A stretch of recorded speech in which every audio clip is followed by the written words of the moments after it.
Ek is DJ Meats. Ek is hier van Perdeberg op Plaasbes Bona. Ek is meestal 'n groenteboer en dan ook mielies, sonneblom en koring en dan so kweek ek pekeneetbome en dan ook pekeneete self. Boerdery is vir my baie belangrik. Boerdery is iets waaraan ek groot geword het en hoe langer jy daarmee betrokke is, hoe dieper gaan dit in jou gene in en hoe meer wil jy betrokke word. So jy raak geheg aan almal om jou en die dinge wat jy doen. Dis nie net 'n besigheid nie.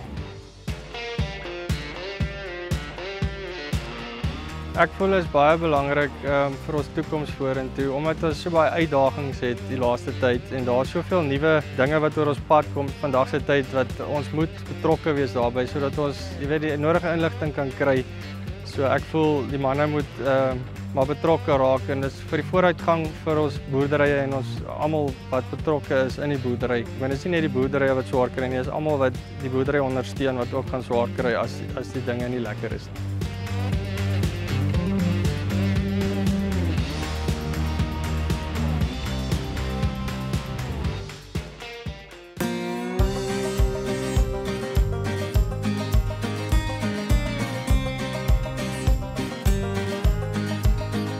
Drie van die goed wat ek sal mis, dit is nogal, dink ek as baie meer goed wat 'n mens sal mis. As ek nie meer kan boer nie, moet hulle my maar in elk geval maar net op die plaas los.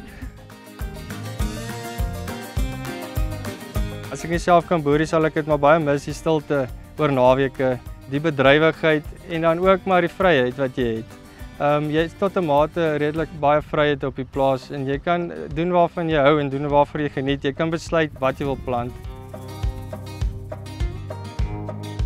Dit is 'n ander leefstyl. Dit is nie 'n werk nie, dit is iets wat ek geniet so.